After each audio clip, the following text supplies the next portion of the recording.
आज हम लोग प्रश्नावली 1.2 का क्वेश्चन नंबर 2 हल करेंगे।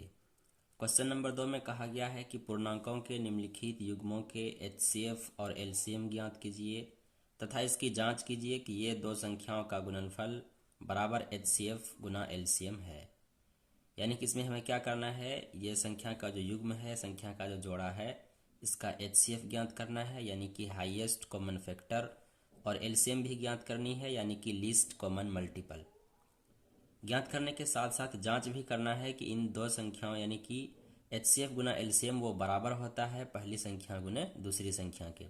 तो चलिए शुरू करते हैं। पहला सवाल है 26 और 91। तो सबसे पहले 26 का क्या कर लेते हैं, अभाज्य गुणनखंडन।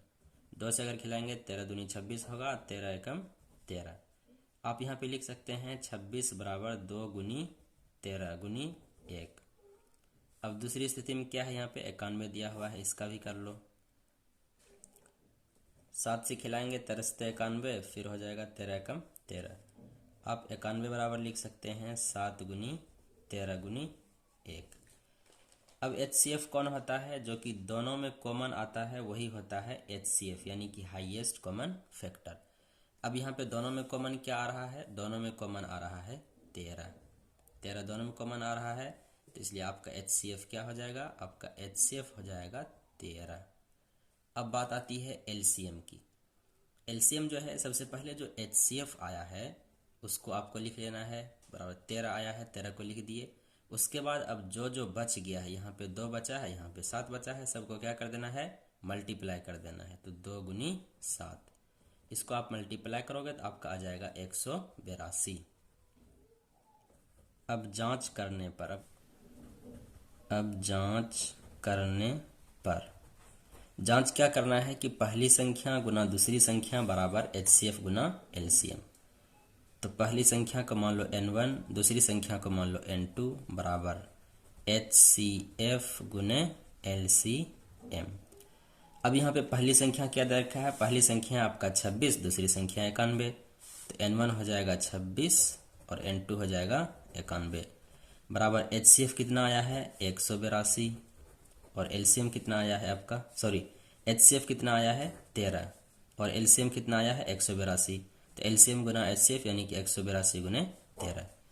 अब आप इन दोनों को जब मल्टीप्लाई करोगे दोनों तरफ बराबर आएगा, यानी कि 26 गुने 91 कर दो तो आपका आ जाएगा 23 66, और इधर भी गुना करोगे तो भी आएगा 23 66, यानी कि एचसीएफ गुना एलसीएम बराबर पहली संख्या गुना दूसरी संख्या। ये जांच हो गया। अब चलते हैं दूसरे सवाल की तरफ। दूसरा सवाल आपका दे रखा है 510 और 92। सबसे पहले आपको क्या करना है, 510 का गुणनखंडन करना है। 510, इसमें देखो 510 में 2 से खिलाओ तो कितना हो जाएगा, 2 दूनी 4, और आपका 1 बच गया है 11, 2 पंची 10, फिर 2 पंची 10, 255 हो गया। फिर 3 से खिलाओ, 3 अट्ठे 24, 3 पचे 15, फिर आप 17 से खिलाओ, 17 पचे 85, फिर 5 से खिला दो तो 5 एकम 5। आप लिख सकते हो 510 बराबर 2 गुने 3 गुने 17 गुने 5। अब दूसरी स्थिति में यहाँ पे दूसरा संख्या दे रखा है 92। तो 92 का निकाल लो। 92 में किससे खाएगा, 2 से खिलाओ, 2 चौकी 8, 2 छकी 12, 2 दूनी 4, 2 तिया 6, फिर खा जाएगा आपका 23 एकम 23। आप यहाँ पे अब 92 बराबर लिख सकते हो 2 गुनी 23। अब एचसीएफ कौन होता है, जो कि दोनों में कॉमन होता है। यहाँ पे आप देख सकते हो दोनों में सिर्फ क्या कॉमन आ रहा है, सिर्फ यहाँ पे 2 कॉमन आ रहा है दोनों। तो ये हो गया आपका एचसीएफ। तो एचसीएफ यानी कि हाईएस्ट कॉमन फैक्टर आपका निकल गया 2। अब एलसीएम कौन होता है, एलसीएम होता है जो एचसीएफ है, पहले उसको लिख दो, और जो जो बच गया, यहाँ पे क्या क्या बचा है, 3 है, 17 है, 5 है, यहाँ पे 2 है और 23 है। तो लिख दीजिए 3 गुने 17 गुने 5 गुने 2 गुने 23। ये हो जाएगा आपका एलसीएम। तो आपका एलसीएम आ जाएगा, एलसीएम अब अगर आप इसको मल्टीप्लाई करोगे तो आपका आ जाएगा 23 46 और 0। अब क्या करना है, अब यहाँ पे आपको जांच करना है कि पहली संख्या गुना दूसरी संख्या बराबर एचसीएफ गुने एलसीएम। तो पहली संख्या n1 इंटू n2 बराबर HCF इंटू LCM। तो पहली संख्या कितना दे रखा है 510 गुने दूसरी संख्या 92 बराबर HCF कितना निकला। HCF निकला है आपका 2, तो 2 गुनी LCM कितना निकला है 23 46 0। अब जब आप इसको मल्टीप्लाई करते हो और इसको मल्टीप्लाई करते हो दोनों का मान सेम आता है। इसको जब आप मल्टीप्लाई करते हो तो आपका आंसर आता है 64 92 0, 64 92 0। और इधर भी मल्टीप्लाई करते हो तो आता है 64 92 0। इसका मतलब पहली संख्या गुना दूसरी संख्या बराबर HCF गुना LCM। ये हो गया साबित। अब 3 नंबर सवाल दे रखा है 336 और 54। तो 336 का भाजगुंठन करते हैं तो 2 एकम 2, 2 छः की 12, 2 अट्ठी 16, 2 अट्ठी 16, 2 चौकी 8, 2 चौकी 8, 2 दूनी 4, 2 दूनी 4, 2 एकम 2, 3 सत्ते 21, 7 एकम 7। आप लिख सकते हो 336 बराबर 2 into 2 into 2 into 2 into 3 into 7। अब 54 का भाजगुणन करना है, 2 से खिलाओ 2 दूनी 4, 2 सत्ती 14, 3 नमा 27, 3 तिया 9, 3 एकम 3। आप लिख सकते हो 54 बराबर 2 गुने 3 गुने 3 गुने 3 गुने 1 नहीं कुछ है तो 1 लास्ट में है। अब यहाँ पे HCF कौन हो जाएगा जो कि दोनों में कॉमन आ रहा है। आप यहाँ पे देख सकते हो दोनों में क्या क्या कॉमन आ रहा है। दोनों में यहाँ पे एक 2 कॉमन आ रहा है और एक 3 है। तो आपका HCF हो जाएगा 2 इंटू 3 बराबर 6। ठीक है। अब यहाँ पे आपको क्या ज्ञात करना है LCM। तो LCM के लिए क्या करते हैं, जो HCF आया है पहले उसको लिख दीजिए, उसके बाद जो जो बच गया है उस सब को लिख देना है। 2 2 2 2 इंटू 2 इंटू 2 इंटू 7, नीचे क्या बचा है 3 इंटू 3 3 इंटू 3। आप इस सब को जब मल्टीप्लाई करोगे तो मल्टीप्लाई करने के बाद आपका आ जाएगा 30 24। अब इस पे क्या करना है, साबित करना है कि पहली संख्या गुना दूसरी संख्या बराबर HCF गुना LCM। तो N1 इंटू N2 बराबर HCF इंटू LCM।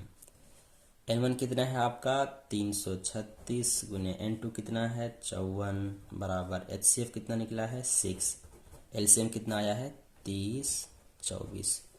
जब आप इन दोनों को मल्टीप्लाई करते हो और इन दोनों को मल्टीप्लाई करते हो, दोनों को मल्टीप्लाई करने के बाद सेम आता है, यानी कि इधर भी आपका आ जाता है 18 14 4, इधर भी आ जाएगा 18 14 4। तो हो गया ना HCF गुना LCM बराबर N1 इंटू N2, यानी कि पहली संख्या गुना दूसरी संख्या। यह हो गया साबित।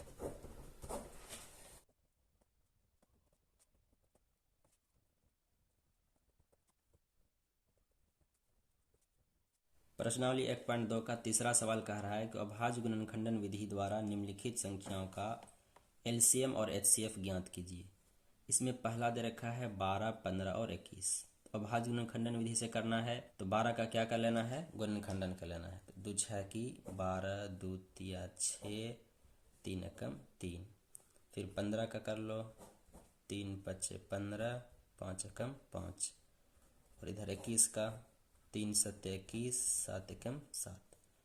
आप लिख सकते हो 12 बराबर क्या हो जाएगा 2 गुने 3, 15 बराबर 3 गुने 5 और 21 बराबर 3 गुने 7। अब आपका HCF कौन होता है, जो कि तीनों में कॉमन आता है। यहाँ पे तीनों में कॉमन क्या आ रहा है, तीनों में कुछ भी कॉमन नहीं आ रहा है बल्कि 3 कॉमन आ रहा है।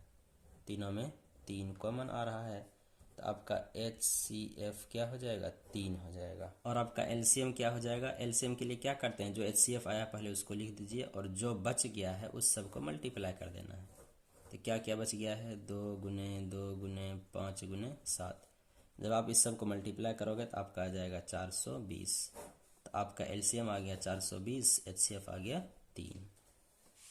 दूसरा सवाल है आपका 17 23 और 29 का क्या करना है, HCF और LCM ज्ञात करना है। तो सबसे पहले क्या करते हैं, इसका अभाज्य गुणनखंडन कर लेते हैं। 17 का किससे खाएगा, 17 का आप सिर्फ 17 से ही खिला सकते हो, 17 एकम 17। 23 भी सिर्फ 23 से ही खाएगा, 23 एकम 23। 29 भी सिर्फ 29 से खाएगा। अब यहाँ पे आप लिख सकते हो 17 बराबर 17 गुने 1, 23 बराबर 23 23 गुने 1 और 29 बराबर 29 गुने 1। अब HCF कौन होता है? जो कि तीनों में कॉमन आता है। यहाँ पे तीनों में सिर्फ एक कॉमन आ रहा है, इसीलिए क्या हो गया इसका HCF बराबर 1। यानी कि जब ऐसा हो कि तीनों में कुछ कॉमन नहीं आ रहा हो तो वहाँ पे एक क्या हो जाएगा? आपका HCF हो जाएगा। अब LCM कौन होगा? जो कि बच गया है सब क्या हो जाएगा? LCM। तो सबको मल्टीप्लाई कर दीजिए, 17 गुने 23 गुने 29।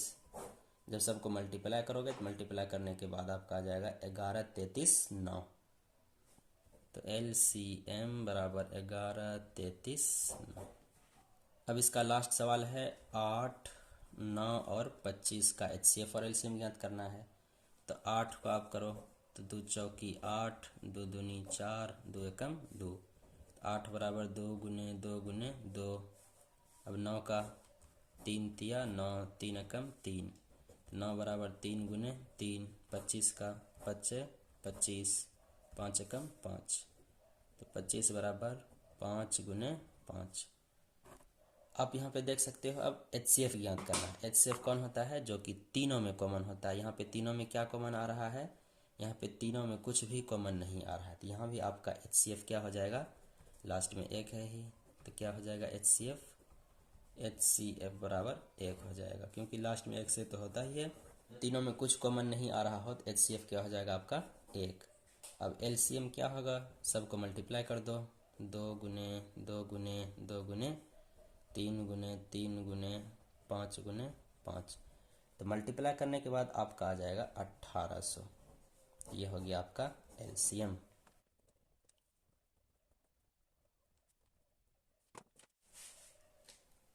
अब क्वेश्चन नंबर 4 कह रहा है कि HCF 306 657 दिया है, यानी कि HCF इसका कितना दिया हुआ है? 9 दिया हुआ है आपको सवाल में। इसका HCF 9 है और LCM 306 657 ज्ञात करना है। यानी कि 306 और 657 का HCF 9 है तो LCM ज्ञात करना है, सीधा समझ लो। अब यहाँ पे करना क्या है कि चूंकि हम लोग को पता है कि HCF गुना LCM बराबर क्या होता है? पहली संख्या गुना दूसरी संख्या।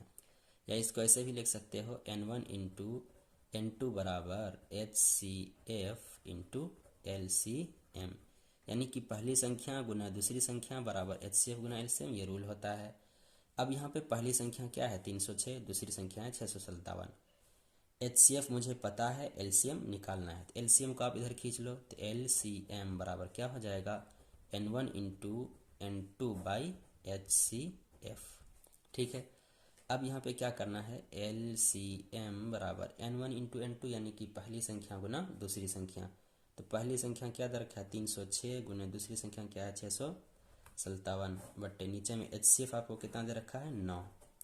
तो आपका कट जाएगा 9 तिया 27, 9 चौकी 36। तो 34 को 657 से जब आप मल्टीप्लाई करोगे तो मल्टीप्लाई करने के बाद आपका आएगा 22 33 8। तो इस तरह से आपका HCF 9 था तो LCM कितना निकल गया? 22 33 8।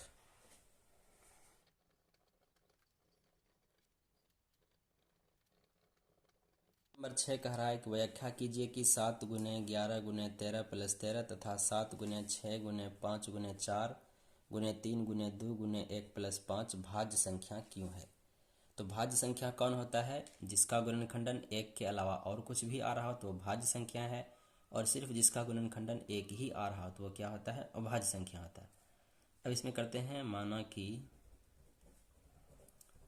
ए बराबर पहला स्थिति में क्या दे रखा है? 7 गुने 11 गुने 13 प्लस 13। इसमें आप क्या कर लो? 13 को कॉमन ले लो तो हो जाएगा आपका 7 गुने 11 गुने 1 प्लस 1।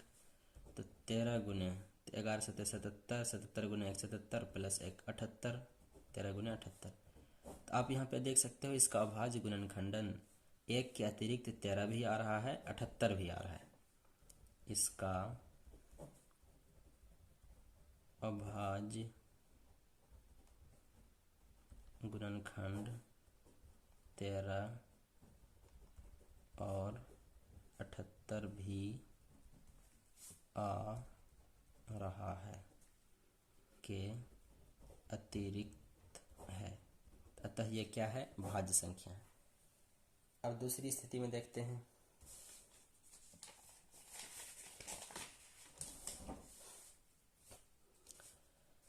दूसरी स्थिति में क्या दे रखा है, माना कि उसको b बराबर क्या है 7 गुने 6 गुने 5 गुने 4 गुने 3 गुने 2 गुने 1 प्लस 5। आप यहाँ पे क्या कर सकते हो, इसमें से आप किसको कॉमन ले लो, 5 को कॉमन ले लो। 5 को कॉमन ले लिए तो 7 गुने 6 गुने 1 गुने क्या हो जाएगा 4 गुने 3 गुने 2 गुने 1 प्लस 1। इन सब को हल करोगे तो आपका हो जाएगा 5। इन सब को हल करोगे तो आपका हो जाएगा 5 गुने 1008। ठीक है, 1008 प्लस लास्ट में क्या है 1 है। अब आप क्या कर सकते हो, 5 गुने 1009। आप यहाँ पे क्लियरली देख सकते हो कि 1 के अतिरिक्त 5 और 1009 भी है, जो कि इसका क्या है, गुणनखंडन है। इसमें 1 के अतिरिक्त 5 और 1009 भी इसका गुणनखंड है, अतः यह भाज्य संख्या है। प्रूव्ड हो गया।